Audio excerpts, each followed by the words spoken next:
नेपालको इतिहास भन्नाले हामी अक्सर काठमाडौँ उपत्यकाको मल्लकालीन वा शाहकालीन इतिहासलाई मात्रै बुझ्ने गर्छौँ।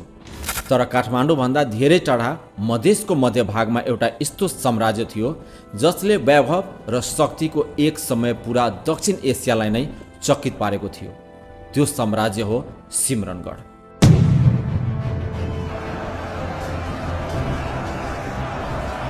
नमस्कार। बारा जिल्लामा अवस्थित यो प्राचीन राजधानीलाई आज कतिपयले बिर्सिएको सहर भन्छ, तर यसका माटो मुनि पुरिएका इँट र ढुङ्गाका मूर्तिहरूले 220 वर्षसम्म चलेको एउटा महान कर्नाट वंशको गौरव गाथा सुनाउँछ।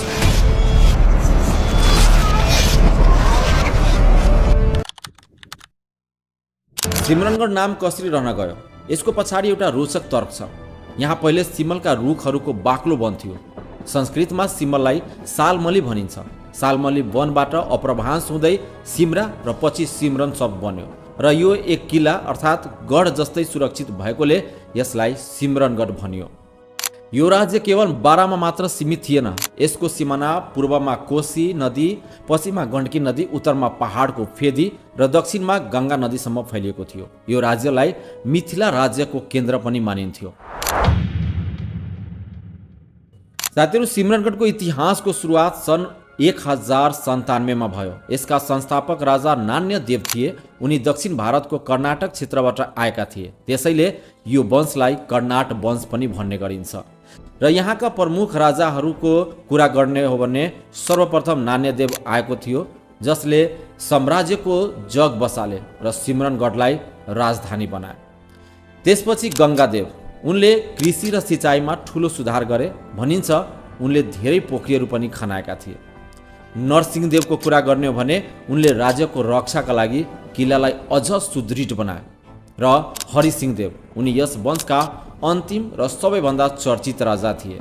उनको पालामा कला, संस्कृति र साहित्यको चरम सीमा छोएको थियो। सिमरनगढ केवल एक राजनीतिक केन्द्र मात्र थिएन, यो त इन्जिनियरिङको अद्भुत नमुना थियो। यहाँका विशेषताहरू धेरै थिए जसका हामी कुरा गर्न पनि सक्दैनौँ, तर केही कुरा गरौँ।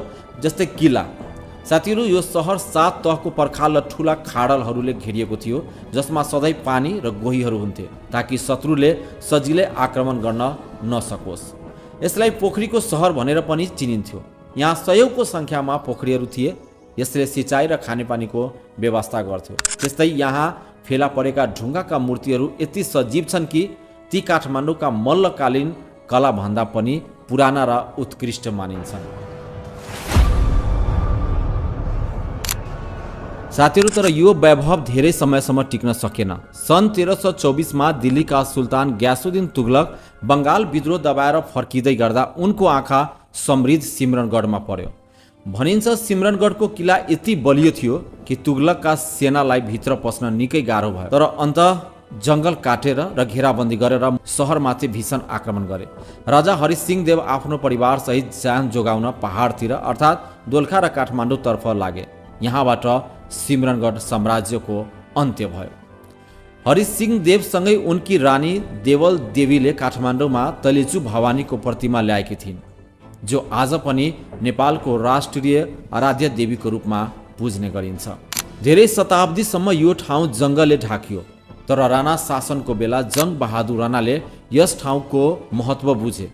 शिकार खेल्ने क्रममा उनले यहाँका भग्नावशेषहरू देखेका थिए। जङ्ग बहादुर राणाले यहाँको कङ्काली माई मन्दिरको जीर्णोद्धार सहयोग गरे र यस क्षेत्रको सुरक्षाका लागि केही पहल समेत गरे। तर एउटा भ्रम के छ भने, के जङ्ग बहादुरको अन्त्येष्टि यहाँ भएको थियो? यसको जवाब छ होइन। जङ्ग बहादुर राणाको मृत्यु रौतहटको पत्थरघाटामा बागमतीको नदीको किनारमा भएको थियो र उनको अन्त्येष्टि पनि त्यहीँ गरिएको थियो, सिमरनगढमा गरिएको थिएन। नेपाल सरकार र इटालियन पुरातात्विकविदहरूको टोलीले सन् 1990 को दशकमा यहाँ केही उत्खनन गरेको थियो। त्यस क्रममा प्राचीन दरबारका जगहरू, कलात्मक इँटहरू र बहुमूल्य मूर्तिहरू समेत फेला परेको थिए। आज सिमरनगढ एउटा खुला सङ्ग्रहालय जस्तै छ। तर दुःखको कुरा, उचित संरक्षणको अभावमा यहाँका अमूल्य मूर्तिहरू चोरी भइरहेका छन् वा खेतबारीमा अल्पत्र परेका छन्। सिमरनगढ नगरपालिकाले यसलाई चिनाउन प्रयास त गरेको छ, तर यसको ऐतिहासिक गरिमा अनुसारको विकास हुन भने अहिलेसम्म सकेको छैन। साथीहरू, सिमरनगढका बारेमा एउटा अनौठो रहस्य अझै पनि जनजिब्रोमा छ। भनिन्छ यहाँको जमिन मुनि अझै पनि एउटा ठुलो सुनको सहर पुरिएको छ। कतिपयले यहाँ रातिमा अदृश्य शक्तिहरूको पदचाप सुनिने दाबी समेत गर्ने गरिन्छ। रहस्य जे भए पनि सिमरनगढ हाम्रो पहिचान हो, यो मधेसको गौरव हो र नेपालको इतिहासको एक बलियो खम्बा हो।